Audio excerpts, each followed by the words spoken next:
Alors que des événements étranges se manifestent dans les rues de New York, un climat déréglé, des catastrophes dans le monde entier, personne ne se doute que le monde est sur le point de basculer. Mais ce soir du 26 décembre, une tempête colossale est attendue, dans tout le pays, dans le monde entier. Cette tempête, ils ne le savent pas encore, mais elle changera la face du monde à tout jamais. Matt, désormais seul, doit faire face à cet autre monde. L'armée des cyniques a été défaite. L'île Carmichael est sauvée. Mais seulement pour un temps. L'ombre traquant Matt jusqu'à dans ses rêves, le Roperoden met le Nord à feu et à sang. Au fait de cette menace, autant pour lui que pour les autres pans de l'île, Matt met donc le cap vers le sud, accompagné de Tobias et de Ambre. Son choix est loin d'être désintéressé. En effet, en fouillant les affaires des cyniques alors qu'il décampait, Matt a trouvé un portrait identique au sien, accompagné d'une légende. Par ordre de la reine, il est impératif pour toute personne qui croisera ce garçon d'en avertir immédiatement un supérieur. Cette mission est prioritaire, au même titre que la quête des pots. On ignore son nom, mais il doit être amené devant son Altesse Sérénissime dans les plus brefs délais. Matt en est certain, c'est dans le sud, derrière la grande forêt aveugle, sous un ciel rouge dans le royaume des cyniques, que l'attendent ses réponses.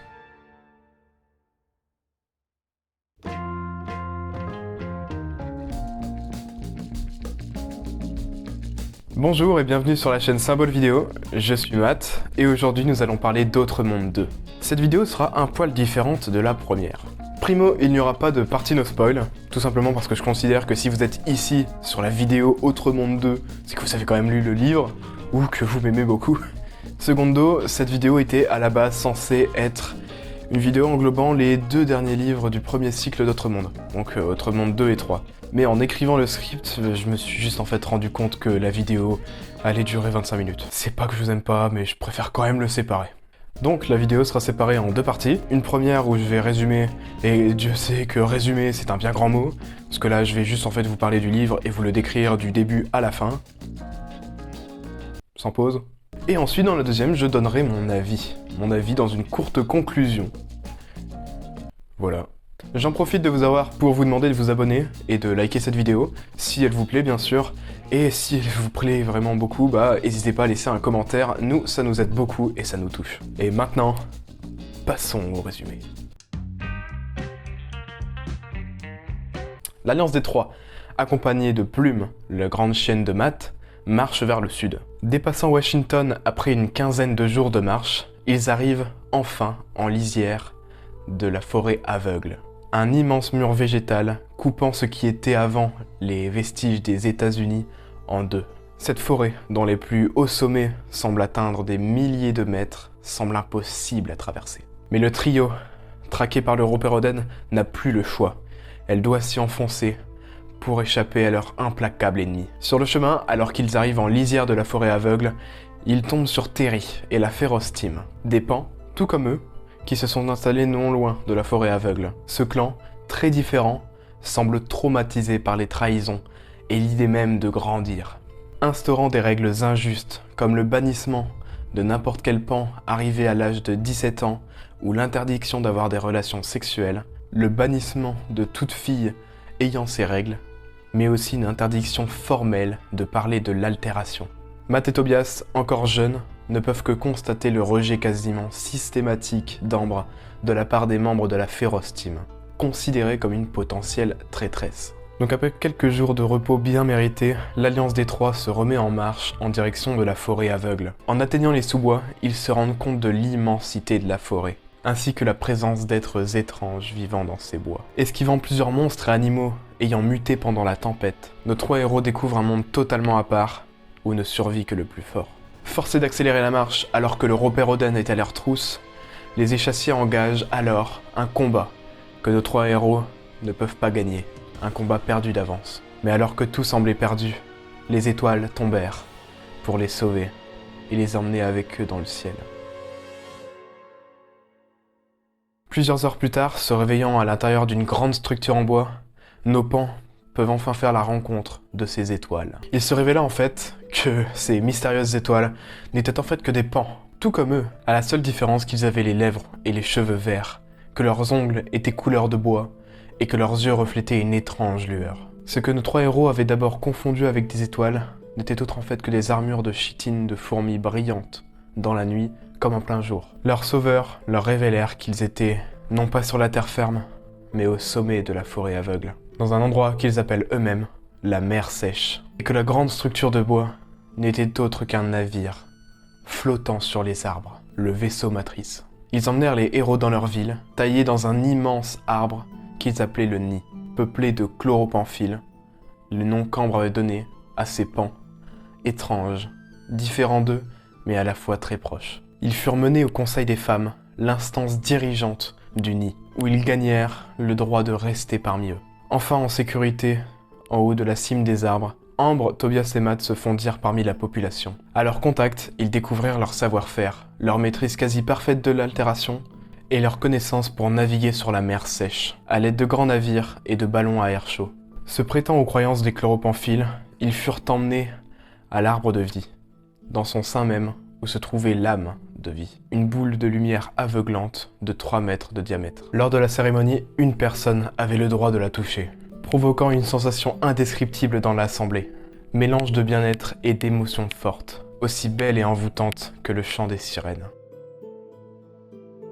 Mais l'Alliance des Trois se sentait de plus en plus mal à l'aise face au peuple de Gaïa, comme il s'appelait, sentant qu'on ne leur disait pas toute la vérité. Bravant les interdits des chloropamphiles, ils franchirent une porte interdite, menant aux profondeurs. Par le biais d'un ascenseur, ils furent descendus jusqu'à la terre ferme, entourés d'étranges créatures qui ne leur souhaitaient pas que du bien. Mais le plus étrange était face à eux. Une sorte d'école, ou plutôt d'hôpital, se trouvait juste devant eux, tombant en ruine au centre de la clairière. L'Alliance des Trois comprit rapidement l'origine des chloropamphiles. Anciennement des enfants malades dans un pensionnat, ils avaient muté pour devenir plus forts. Eux qui étaient les plus faibles étaient désormais les puissants. Mais brusquement, les monstres peuplant les lieux se révélèrent. D'immenses araignées, aussi grandes que des voitures, leur firent face. Fuyant pour leur survie, Matt, Ambre et Tobias ne durent leur salut qu'à l'intervention des chloropamphiles. Ces derniers, les remontant à la surface, les jugèrent durement, comme des traîtres. Eux, qui avaient ouvert les portes de leur monde, de leur nid, s'étaient retrouvés trahis et bernés par l'Alliance des Trois, curieuse qui n'avait pas su se retenir. Alors que le Conseil des femmes les condamne à les faire redescendre tout en bas dans les abysses de la mer sèche, nos héros ne comptaient pas se laisser faire. À l'aide du savoir-faire des locaux et de leur ingéniosité, ils volèrent un navire chloropamphile, fuyant à travers la mer sèche vers le sud. Poursuivis par le vaisseau matrice, nos trois héros ne durent leur salut qu'à l'intervention d'un des monstres les plus terrifiants de la mer sèche, un requiem rouge. Atteignant la lisière de la forêt, mais touché par le requiem, le navire des Pans s'écrasa des milliers de mètres en dessous, au sud, dans une grande plaine, sur le territoire de la reine Malronce.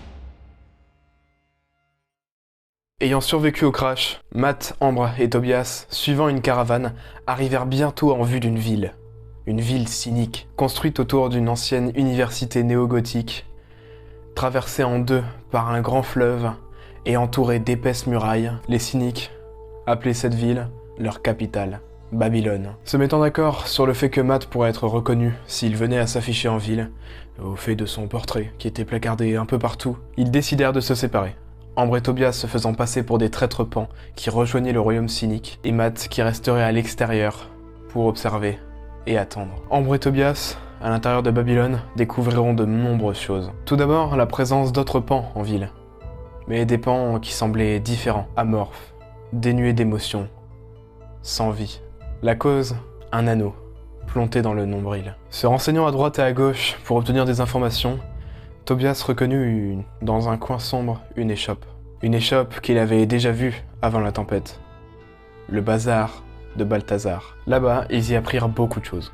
2 mois après la tempête, appelée le cataclysme par les cyniques, d'immenses bûchers furent allumés dans le sud pour rassembler tous les cyniques qui jurèrent allégeance à Malronce. Érigée au rang de reine et de prophétresse, elle leur révéla que c'étaient les enfants qui étaient le mot de tout, la cause du cataclysme.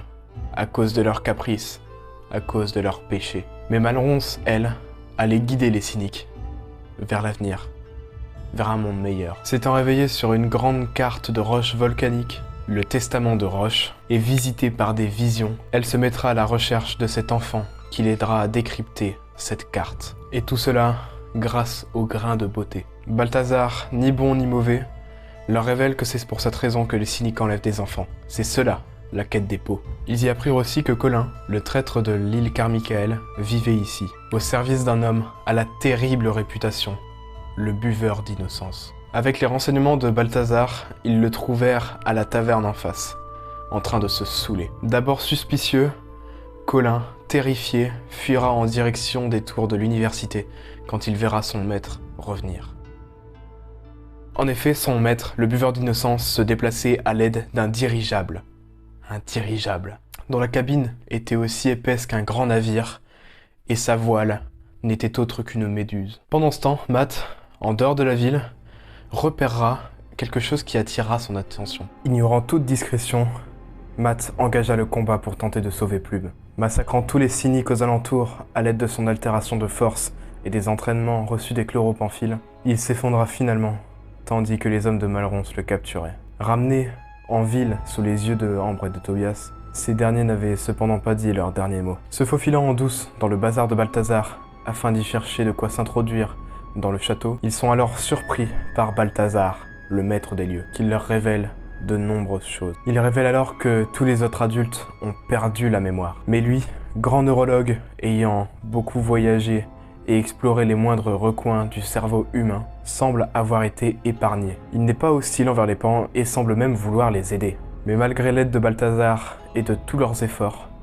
ils regardèrent impuissants Matt partir loin de Babylone et emmené par le conseiller spirituel Eric, un proche de la reine. À bord d'un navire cynique lourdement armé, direction Weirdlandes, le cœur des terres de Malronce. N'ayant plus d'autre choix pour sauver Matt, nos Pans passent un pacte avec le buveur d'innocence, le maître de Colin. Ce dernier a la terrible réputation, est un pervers et un proxénète qui vit dans la plus haute tour de l'université. Au terme d'une rencontre où Tobias fut forcé de laisser Ambre seule avec lui, et cette dernière, sans que l'on sache comment, réussit à convaincre le buveur d'innocence de les aider. À leur tour, ils se mettent alors en direction, eux aussi, de Weirdlandes, à bord du dirigeable du buveur d'innocence. Après plusieurs jours de voyage, ils arrivent en vue de Enoch, l'entrée de Weirdlandes. Enoch était une petite ville, à moitié enterrée, sous une montagne solitaire. Sur ses deux côtés, est et ouest, d'immenses chutes d'eau empêchaient le passage et ceinturaient le cœur du royaume de Malronce. Le seul point de passage était une grotte à Enoch, reliant le fleuve à quelques centaines de mètres en bas, grâce à un incroyable dispositif. L'objectif de nos héros, sauver Matt avant qu'il ne soit emmené dans le cœur du royaume de Malronce, là où personne ne pourra l'aider. Le seul problème, c'est que dans cette montagne, la nuit, sortent des monstres terrifiants, appelés les Mangeombres.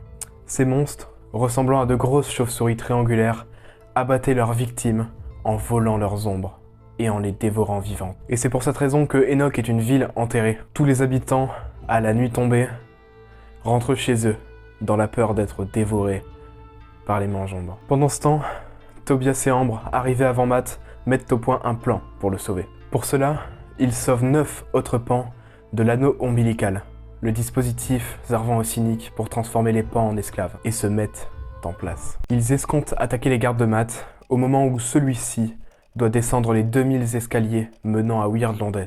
Pendant ce temps, Ambre, qui ne fait pas confiance au buveur d'innocence, tente de prendre le contrôle du dirigeable, mais elle fut surprise par lui. L'emmenant dans une prison dissimulée dans le hangar, il essaye alors de lui poser un anneau ombilical. Mais Ambre ne se laisse pas faire, elle se débat encore et encore, mais il est trop fort. Alors qu'elle sombre peu à peu dans l'inconscience, aux suites des coups du buveur d'innocence, Ambre ne peut plus résister à l'homme. Pendant ce temps, Tobias et les 9 autres Pans arrivent à libérer Matt, mais sont maintenant poursuivis par une petite armée de cyniques qui les traquent. Et pendant ce temps, la nuit tombe. Leur seule chance de survie, c'est de rejoindre le buveur d'innocence et son dirigeable.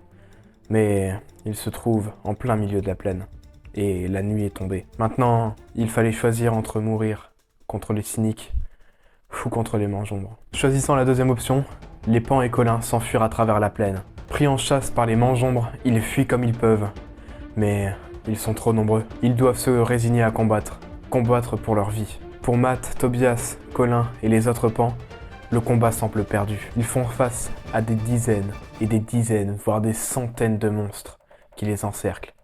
La fête est finie. Mais alors qu'ils combattaient, le dirigeable du buveur d'innocence fonda les cieux et leur apporta un soutien inespéré. Remontant un à un les pans dans le dirigeable du buveur d'innocence, alors que ce dernier prend de l'altitude, ils savourent leur victoire, leur triomphe. Mais tout cela, c'est bien mal connaître les cyniques. Le buveur d'innocence et le conseiller spirituel Eric avaient tout prévu. Ils font prisonnier Matt et ses amis et mettent le cap en direction du château de Malronce.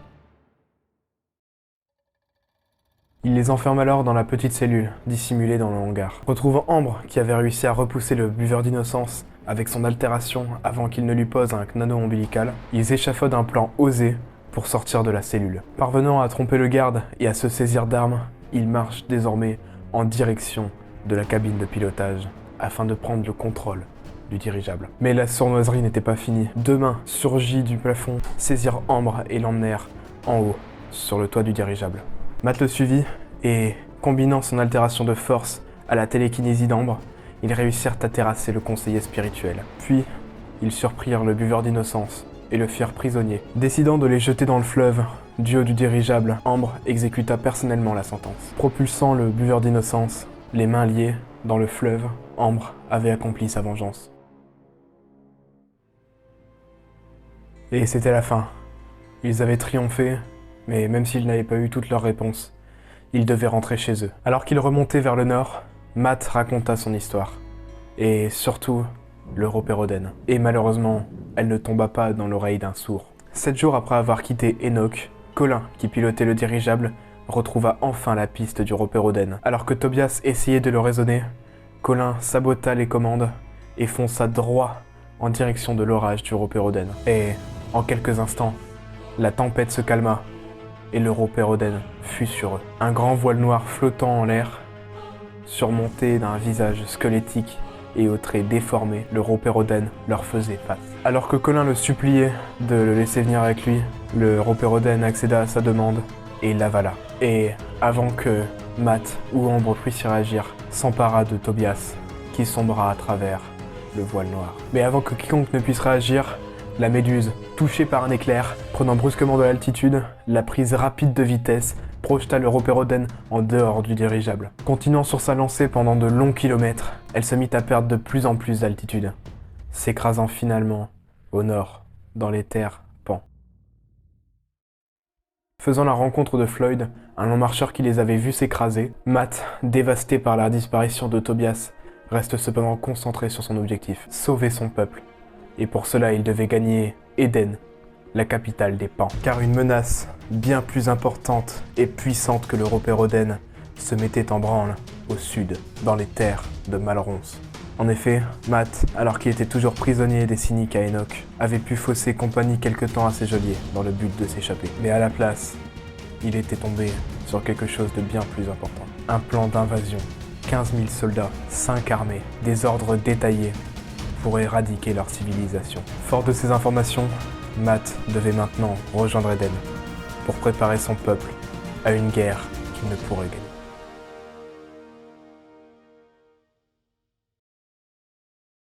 Voilà pour ce court résumé. Maintenant, nous allons passer à la conclusion.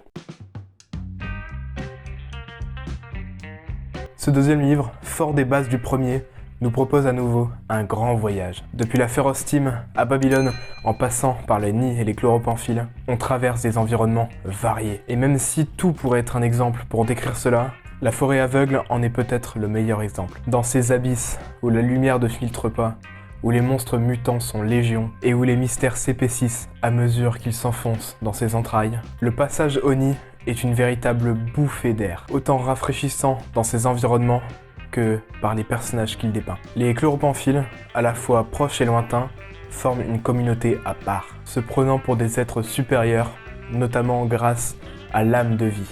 La seconde partie, en royaume cynique, ne perd pas son temps. On est, comme sur et en dessous de la mer sèche, confrontés à une toute autre civilisation. Les cyniques, eux, fanatisés par la religion et par Malronce. posant d'évidentes questions sur la place de la religion dans un peuple perdu, désorienté, le poussant jusqu'à vouloir sacrifier ses enfants dans l'espoir de trouver un paradis perdu. Une conversation entre Tobias, Ambre et le buveur d'innocence illustre parfaitement cela. Face au cataclysme déclenché par Dieu pour laver les péchés des hommes, les enfants, eux, supportent la théorie d'une impulsion de la terre, épargnant les jeunes générations et punissant les hommes pour leur avidité. L'Alliance des Trois ne sera pas en reste.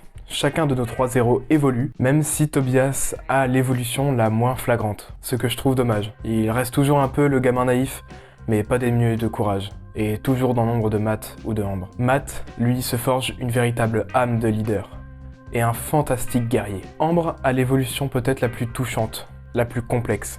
On la découvre bien plus dans ce second livre, où l'on en apprend beaucoup plus sur sa personne et ses valeurs, n'hésitant pas à marchander le peu qu'elle possède pour sauver Matt. Nos héros, dans ce roman, feront la connaissance d'une flopée de personnages. Illustrés par ce second voyage du nord au sud, cette mosaïque de personnages sert parfaitement le récit. Chaque personnage est original et lié à son environnement, dépassant leur simple fonction pour devenir un élément de l'intrigue. Prenez le buveur d'innocence, lié d'abord au pan par Colin, puis par le pacte qu'il passe avec Ambre, avant de les trahir. Son rôle d'électron libre est inquiétant. Son personnage à lui seul illustre toute la perversion et toute la cruauté dont sont capables les cyniques. Même si, dans cette première apparition, je le trouve assez gentil, comparé à ce qu'il va devenir. En somme, ce livre est un très bon préparatif pour le dénouement final. Et c'est très bien. Il nous reste encore beaucoup de questions. Qui est Malronce? Pourquoi veulent-ils Matt? Que révélera la peau d'Ambre, recherchée par la quête des peaux? Pourquoi le Ropéroden traque-t-il Matt? Comme je le disais dans la première vidéo, et je prends le risque de me répéter, mais la grande force de ce roman, c'est qu'il laisse le monde prendre son temps à se dévoiler. Avec ce deuxième livre, nous avons réussi à gratter quelques miettes, mais nous n'avons pas encore toutes les cartes en main pour conclure cette histoire. Ou du moins, pas encore. Voilà, j'espère que cette vidéo sur le tome 2 d'Autre Monde, Malronce, vous aura plu. Moi, ça a été un véritable plaisir de me replonger dans l'univers pour vous proposer une nouvelle vidéo. Cette vidéo touche à sa fin. Si le contenu vous a plu, n'hésitez pas à liker et à vous abonner, ça nous aide beaucoup. Et si vous voulez, vous pouvez laisser un commentaire. Et moi, je vous donne rendez-vous bientôt pour la suite et la conclusion de ce premier cycle d'Autre Monde. Sur ce, ciao!